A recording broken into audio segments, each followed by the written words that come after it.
বিয়ের প্রতিশ্রুতি দিয়ে সহবাস করার অভিযোগ উঠল তৃণমূল কাউন্সিলরের বিরুদ্ধে। বিয়ের প্রতিশ্রুতি দিয়ে একাধিকবার সহবাস করার অভিযোগ উঠল তৃণমূল কাউন্সিলরের বিরুদ্ধে। অভিযুক্ত যুবক প্রসূন সরকার উত্তর ব্যারাকপুর পুরসভার 11 নম্বর ওয়ার্ডের তৃণমূল কাউন্সিলর। ইছাপুর আনন্দমঠে ব্লকের বাসিন্দা ওই তৃণমূল কাউন্সিলর। ঘোলা থানার সোদপুর নাটাগড়ের বাসিন্দা প্রতারণার শিকার ওই যুবতী শুক্রবার ব্যারাকপুর পুলিশ কমিশনারেটের মহিলা থানায় অভিযোগ দায়ের করেছেন। জানা গিয়েছে 2021 সালে ইছাপুরের রাস্তায় একটি কুকুর অসুস্থ হয়ে পড়েছিল। তখন প্রসূন সরকার পশুপ্রেমী ওই যুবতীকে ডাকেন। ইছাপুরে এসে ওই যুবতী কুকুরটিকে সুস্থ করে তোলেন। সেই থেকে প্রসূনের পরিচয় ঘোলার ওই যুবতীর। পরবর্তীতে উভয়ের মধ্যে প্রেমের সম্পর্ক গড়ে ওঠে। যুবতীর অভিযোগ, বিয়ের প্রতিশ্রুতি দিয়ে তার সঙ্গে একাধিকবার সহবাস করে প্রসূন। এখন সে বিয়ে করতে অস্বীকার করছে। প্রতারক যুবকের কঠোর শাস্তির দাবিতে সরব হয়েছেন ওই যুবতী। যদিও এই বিষয়ে কিছুই তার জানা নেই বলে দাবি করলেন উত্তর ব্যারাকপুর পুরসভার পুরপ্রধান মলয় ঘোষ। পুরপ্রধান বলেন, বিষয়টি তিনি প্রথম শুনলেন। যার বিরুদ্ধে অভিযোগ উঠেছে তাকে তিনি ডেকে জিজ্ঞাসাবাদ করবেন। সে হচ্ছে পলতা 11 নম্বর ওয়ার্ডের কাউন্সিলর, টিএমসি কাউন্সিলর প্রসূন সরকার। তো তারপর থেকে সে আমাকে প্রস্তাব দেয়, খারাপ প্রস্তাব দেয়, এবং তারপরে আমাকে বিয়েরও প্রস্তাব দেয়। তারপরে আমি ওনার সাথে রিলেশনে যাই। তারপরে ওনার একদিন ফোনটা অফ দেখে আমি জানতে পারি যে ওনার বিয়ে আছে এবং বাড়িতে বাচ্চা আছে একটা। উনি হচ্ছে প্রসূন সরকার। তো ওনার বাড়িতে গিয়ে যতবার আমি বলি বাচ্চার ফটো কার, উনি সেটা বাচ্চাটাকে অস্বীকার করেন যে আমার রিলেটিভের বাচ্চা। উনি বাচ্চাটাকে একদমই মানতে চাননি। আমি ততবারই বলেছি যে এটা বাচ্চাটার ফটো কার, বাচ্চাদের জামা কাপড় কার, উনি মানেনি। আমি অনেকবার বলেছি তোমার কোনো সম্পর্ক আছে, উনি মানেনি। লাস্ট কিছুদিন আগে আমি জানতে পারি ওনার একটা না, একের বেশি 3টে বিয়ে ওনার, এবং 4 নম্বরটা আমি ছিলাম। হয়তো আমার সাথেও এই খারাপ জিনিসটাই হতে পারত। আপনাকে কি বিয়ে করেছিল? না, আমাকে বিয়ের প্রস্তাব দিয়েছিল। আমরা সম্পর্কটা অনেকটাই আগিয়ে নিয়ে গেছিলাম। এই ডিসেম্বর আসলে 3 বছর হবে। তিনি কে? তিনি হচ্ছে টিএমসির কাউন্সিলর, পলতা 11 নম্বর ওয়ার্ডের প্রসূন সরকার, যার ভালো নাম শুভদীপ সরকার। তো তারপরে তার বাড়ির লোককে যখন আমি জানাই, তার বোন আমাকে নানান রকম ভাবে বলে যে যাই করেছে আমার দাদা বিয়ে তো করেনি তোমাকে। তো তারপরে তার বোন শ্রুতি সরকার। তো আমি নানান রকম ভাবে তাদের সাথে ভালোভাবে কন্ট্যাক্ট করে জানাতে চাই যে এই জিনিসটা করেছে আর যেন না করে। ঠিক আছে, একটা নয় ভুল করে দিয়েছে, আমি একদমই সেখানে স্মুথলি জানাতে চেয়েছিলাম, কিন্তু তারা সেটা এইভাবে নেয়নি। হুমকি আমাকে লাস্ট প্রসূন সরকার দিয়েছে যে তুমি যদি জোর করে বলতে চাও তোমার সাথে আমার সম্পর্ক ছিল বা কিছু, আমি সোজা ডিনাই করে যাবো যে তোমাকে আমি চিনতাম না। আমি তখন বললাম যে তোমার মেসেজ, তোমার ভয়েস, এগুলো তো আমার কাছে আছে না। না, মৌখিক। হ্যাঁ, ফোনে। হ্যাঁ, আমি থানায় অভিযোগ করি। পুলিশ বললো যে আমরা দেখছি, ইনভেস্টিগেশন করে। হ্যাঁ।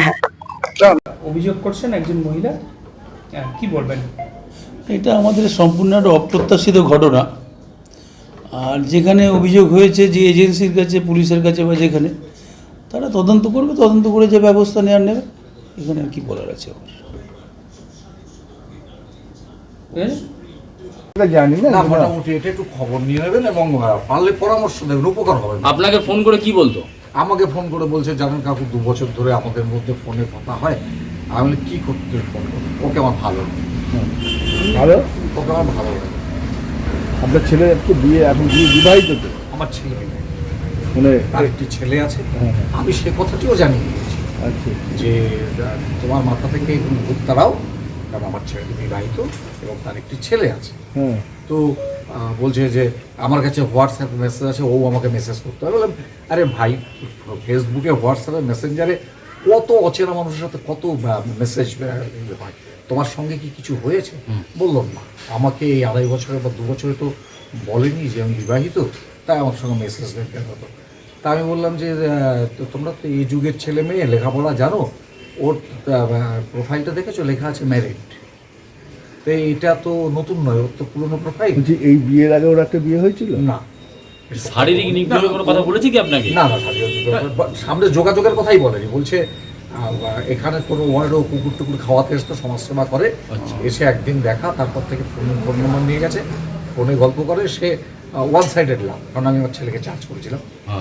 এটা নিজে স্বীকার করেছে, এটা স্বীকারও করেছে ওয়ান সাইডেড। এবং ওরা 2 বছরে আমি বলেছি কোথাও দেখা করেছো, বললো না, আমি যে তোমাকে বিয়ের প্রতিশ্রুতি দিয়েছে না, ওয়ান সাইডে। একেবারে আমি আবার বলছি একদম খুব ভালো করে, আমিও তো একটি মেয়ের বাবা। ও বাবা তুই সামনে আসিস, তুই সরে যা। মেয়েটির ট্রিটমেন্ট করছে, অবিলম্বে মেয়েটির চিকিৎসা হওয়া দরকার, নাহলে ভবিষ্যতে আরও এমন কিছু করবে যার জন্য ওর সপরিবার আত্মীয় স্বজন মিলেও অপমানিত হবে রাস্তাঘাটে। না, না, উনি তো একজন কাউন্সিলর হোসেন দা, তো বাট ওনার নামে এরকম ধরনের হঠাৎ করে অভিযোগ করলো, সেইটা একটা- প্রাইম মিনিস্টারকে লোক ভালোবাসতে পারে না, কাউন্সিলরকে ভালোবাসতে পারে না, কি কথা বলছেন? সম্ভব নয়। ভালোবাসার জন্য এসব হয় না। কিসের ট্রিটমেন্টের প্রয়োজন মেয়েটা? ওই মেয়েটির মানসিক চিকিৎসা দরকার। একদম অতি অবশ্যই। তো থানায় অভিযোগ দায়ের করেছে, এখন কিছু বলবেন নাকি? কিচ্ছু না, থানার মতো কাজ করবে। থানা আইন তো আমি কেন হস্তক্ষেপ করতে যাবো, আমি কেন বলতে যাবো? এবং আমি খুব নিশ্চিত এই মেয়েটি আরো হাস্যকর হয়ে উঠবে এখানে, কারণ ওর কথা আমি ওর মুখ থেকে শুনেছি তো। ওর যা বক্তব্য, সেই বক্তব্য নিয়ে থানা, আদালত, পুলিশ গেলে বা এই যে আপনাদের মিডিয়ার কাছে গেছে, একেবারে নিশ্চিত জানতে পারেন যে ওর পরিবারের মুখে কালি মাখানো, একেবারে 100%। কেন?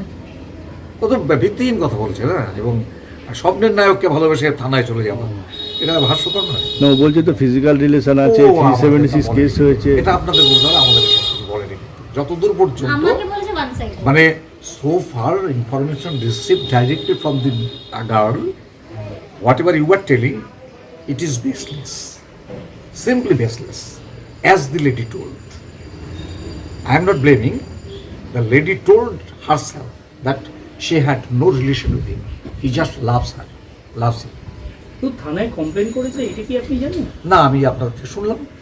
থানাকে থানার দায়িত্ব পালন করতে দিন না। আমার বিয়েরও প্রতিশ্রুতি দিয়েছিল, উনি যা বলছেন। হ্যাঁ, উনি বলছেন যে বিয়ের আপনার প্রতিশ্রুতি। আচ্ছা, ছেলে- ঠিক আছে, বিয়ের প্রতিশ্রুতি দিয়ে থাকে, তাতে তো আইন আছে যে, এবং বিয়ের প্রতিশ্রুতি দিয়ে ওকে কতদূর পর্যন্ত কি করেছে। আমি আমার একটা মেসেজ আছে, আমি আপনাদের একসময় পাঠিয়ে দেবো। আমি এটাকে লিখেছি, চিন্তা করবো, তুমি তোমার বাবা মার সাথে আগে কথা বলো। সবার আগে উচিত তোমার বাবা মার সাথে কথা বলা, কথা বলে প্রয়োজনে তুমি থানা, আইন, আদালত যা বলে সেখানে চলে যাও না। আর আমার ছেলের বয়স হচ্ছে 37 বছর ছেলেকে কি আমি মানে ওই স্কুল ছাত্রের মতো শাসন করতে পারি না। এটা আমার নলেজে আনা না আর কি, মানে শুধু আপনারও তো একটা সম্মানহানি হচ্ছে। আমার সঙ্গে আমি মোটেই হচ্ছে না, তার কারণে এই ধরনের ঘটনা মোটামুটি আজকাল রোজ হয়। আর ফেসবুক যতদিন থেকে এসছে সেদিন থেকে বোধহয় রোজ না, প্রতি মুহূর্তে হয়। এইভাবে সম্মানহানি বুঝতে হবে, সম্মান এত সুস্থ কাজের ক্লাস নাকি? তাহলে ফেসবুকে এরকম হয়, তার মানে এটাও এরকম হয়েছে। ও তো নিজে ক্লাইম করছে যে আমার সঙ্গে হোয়াটসঅ্যাপে ফোনে কথাবার্তা, বেশি কিছু না। ও তো তাই বলছে। আমি ওর কথাটাই আপনাদের শুনিয়ে দিলাম। আপনার নামটা যদি বলেন। আমার নাম প্রদীপ সরকার, আমি রিটায়ার্ড গভর্নমেন্ট অফিসার, এবং লিটারারি আমার একটা ম্যাগাজিন আছে, আমি লিখি। আচ্ছা, দেখুন, একজন তৃণমূল নেতার একাধিক বান্ধবী এটা নতুন কিছু নয়। তবে নারী জাতির প্রতি তৃণমূলী নেতাদের কোনো সম্মান নেই, তার 1000 উদাহরণ বিভিন্ন দিকে আমরা চোখ খোলালেই দেখতে পাবো। সে কোচবিহার থেকে হোক, আমাদের জগদ্দল থেকে শুরু করে হোক, আপনি যেখানেই দাঁড়াবেন, নারী জাতিকে তৃণমূল সম্মান করে না বা তৃণমূলের নেতারা সম্মান করে না, এ বিষয়ে কোনো সন্দেহ নেই। তবে উত্তর ব্যারাকপুর পৌরসভার 11 নম্বর ওয়ার্ডের পৌরপিতা যে কাণ্ডটি করেছেন, সেটা হয়তো উনি জানেন না যে কতটা বিপজ্জনক। ভারতীয় ন্যায় সংহিতা, যা কিনা 1 জুলাই থেকে কার্যকরী হয়েছে, তার 63 নম্বর ধারা অনুযায়ী যদি আপনি কোনো মহিলাকে বিয়ের প্রতিশ্রুতি দিয়ে তার সাথে শারীরিক সম্পর্ক সৃষ্টি করেন বা তৈরি করেন এবং পরবর্তীকালে আপনার করা প্রমিস থেকে আপনি সরে আসতে চান বা সেই সম্পর্ক ভেঙে ফেলতে চান, সেটা প্রতারণার আগে মামলা হতো, কিন্তু এখন সেটা নতুন 63 নম্বর ধারায় ভারতীয় ন্যায় সংহিতা অনুযায়ী ধর্ষণের সমান অপরাধ, এবং তাতে প্রায় 10 বছর পর্যন্ত সশ্রম কারাদণ্ড হওয়ার প্রভিশন রয়েছে। এখন মুশকিল হচ্ছে দেখার যে ব্যারাকপুর পুলিশ কমিশনারেট যে ভদ্রমহিলা অভিযোগ করছেন, আপনাদের মাধ্যমে শুনলাম, তার দেওয়া অভিযোগের ভিত্তিতে এর যাচ পড়তাল করে দেখে কিনা, এটার খোঁজ খবর নেয় কিনা, এটার তদন্ত করে কিনা, এবং যদি সত্যি ওই 11 নম্বর ওয়ার্ডের পৌরপিতা অপরাধী হন, তার সাজা হয় কিনা। কেন আমরা 2021-এর নির্বাচনের পরবর্তীকালে ভোট পরবর্তী হিংসা থেকে শুরু করে যত নারী নির্যাতনের ঘটনা দেখেছি, পশ্চিমবঙ্গ পুলিশের গদাই লস্করি চাল এবং তাদের তৃণমূলের নেতাদের বাঁচানোর তাগিদ দেখে মনে হয় না পশ্চিমবঙ্গের কোনো মা বোনেরা সুরক্ষিত আছেন বা তারা ন্যায় বিচার পাবেন। কেন কিছুদিন আগেই কোচবিহারের ভদ্রমহিলা আজ পর্যন্ত এফআইআরটা করাতে ভয় পাচ্ছেন, পারিবারিক ব্যাপার বলে মিটিয়ে দেওয়ার চেষ্টা চলছে জগদ্দলের ঘটনা, এ থেকে বোঝা যায় যে পশ্চিমবঙ্গ পুলিশ বা ব্যারাকপুর পুলিশ কমিশনারেটের কোনো সদিচ্ছা নেই নারী জাতির প্রতি হওয়া অত্যাচারের কোনো রকম সুবিচার করার। Desk report, express Kolkata.